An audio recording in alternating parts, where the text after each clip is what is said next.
أحبابي في الله، موضوعنا النهارده موضوع جميل، وهو سحر التعطيل الزواج. سحر إيه؟ تعطيل الزواج. والسحر دوت بيعاني منه فتيات كثيرة جدا على مستوى العالم العربي. فتيات كثيرة على مستوى العالم العربي بتعاني من السحر دوت. فالسحر التعطيل الزواجي بيحصل إزاي؟ بيذهب الإنسان الحاقد سواء كان رجل أو امرأة إلى ساحر خبيث، ويطلب منه أن يعمل سحر لابنة فلان كي لا تتزوج. فبيطلب منه الساحر أول حاجة بيطلب اسمها واسم أمها وأثر من أثارها، ثم يقوم الساحر عليه لعنة الله بعمل السحر، ويوكل خادم من خدامه، يعني يوكل جني أو أكثر من جني بهذا السحر. فالجن بيذهب ويظل ملازم لهذه الفتاة حتى يتمكن من الدخول فيها في أحد الحالات الأربع اللي هي إيه بيدخل فيها الجن في جسد الإنسان. طبعا احنا عارفينهم هم إيه: الفرح الشديد، الحزن الشديد، الغفلة الشديدة، الانكباب على الشهوات. وهذه المواضع الإنسان بينسى فيها ذكر الله، فتلاقي الجسم مفتح ويستطيع الإنسان الجن يدخل منه. الفرح الشديد والحزن الشديد والمعصية الشديدة والانكباب على الشهوات، طبعا والغفلة والغضب والخوف كله تبع هذا الأمر. فالجن بيكون بين حالتين: إما أن يدخل في الفتاة فيجعلها تتضايق من كل شخص يتقدم لخطبتها وترفضه، حتى لو كان يعني كل الصفات الفاضلة تجتمع فيه بترفضه.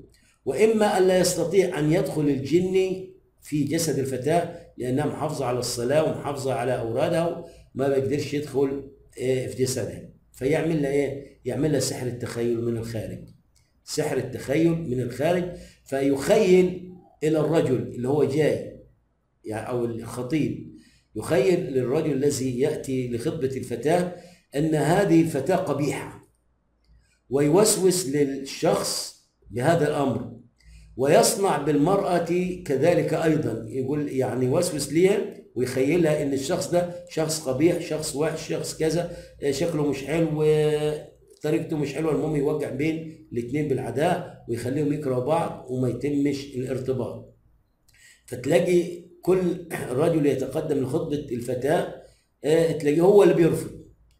أول حال بيبقى موافق مبدئيا وبره تمام التمام، أول ما بيجي البيت تتعقد الأمور. تمام؟ ليه؟ بسبب خادم السحر اللي هو إيه؟ بيحاول إن هو يخيل لهذا الرجل أن هذه الفتاة قبيحة بسبب السحر اللي هو معمول.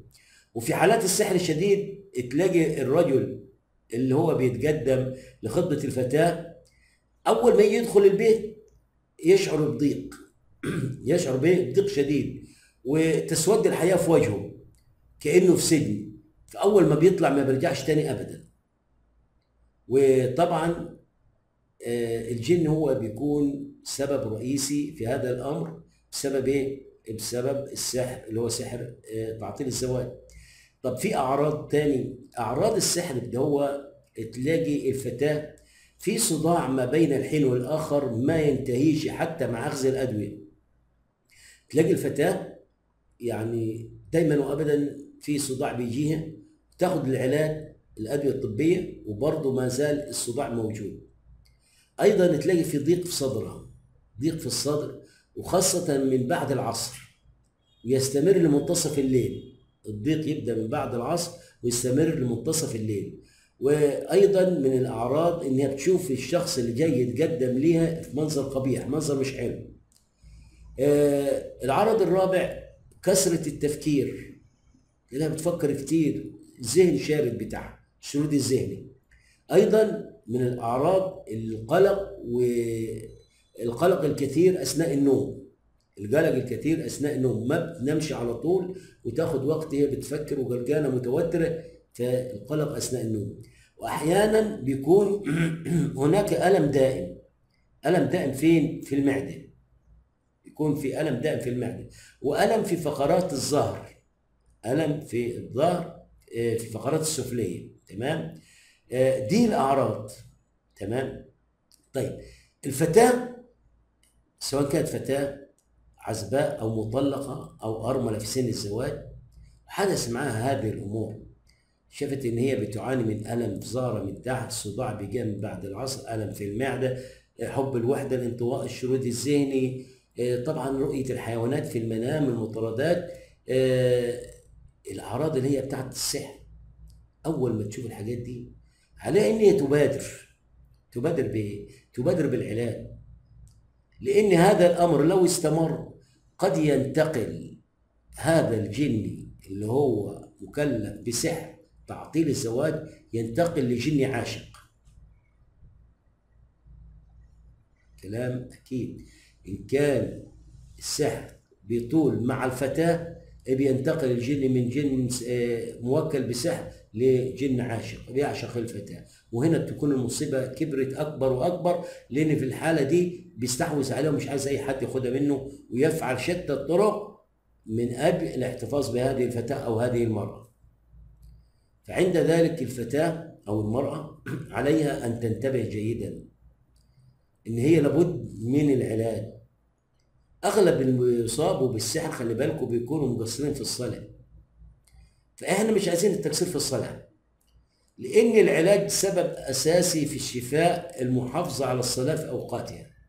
لازم إن إحنا نحافظ على الصلاة، نؤدي الصلاة بتاعتنا وفي أوقاتها، والمحافظة على أذكار الصباح والمساء. هنشغل سورة البقرة في البيت مرة يوميا، سورة البقرة هنشغلها مرة كل يوم في البيت، أو إن استطعنا القراءة نقرأها، ما استطعناش القراءة نشغلها في أي وسيلة من الوسائل اللي بنستمع بيها. تمام؟ هنبتعد عن الاستماع للأغاني والأفلام والمسلسلات والحاجات اللي هي تبث عبر وسائل الإعلام، نبتعد عنها، لا أغاني ولا مسلسلات ولا أفلام، وهنتبع إيه للعبادة والطاعة والذكر والتوحيد والقرب من الله سبحانه وتعالى. يبقى حافظ على الصلاة، أذكار الصباح والمساء، تشغيل سورة البقرة في البيت. هنستمع للرقية الشرعية. اللي عنده سحر والسحر دوت ذهب لرقاة كثيرين ولم يشفى، يبعت لي في تعليق وانا هبعت له رقيتين بامر الله تعالى، خلال اسبوع هيكون تخلص من هذا السحر نهائيا بامر الله تعالى. هنستمع الرقية الشرعية 3 مرات يوميا لمدة 7 ايام. هنستخدم الملح الابيض الخشن في رش البيت او الشقه لمده اسبوع ما عدا الحمام مش هنرش فيه. حبه صغيره كده ناخدهم نرش الشقه بيهم كلهم بعد طلوع الشمس بربع ساعه وقبل الغروب بربع ساعه لمده اسبوع، وباذن الله تعالى مع المحافظه على الصلاه واذكار الصباح والمساء وتشغيل سوره البقره في البيت والاستماع للرقيه هنتخلص من هذا السحر بامر الله تعالى. وهذا ما اردت ان ابينه لكم عن سحر تعطيل الزواج، واتمنى ان يكون قدرت اوصلكم معلومه. واخيرا استودعكم الله الذي لا تضيع ودائعه، والسلام عليكم ورحمه الله وبركاته.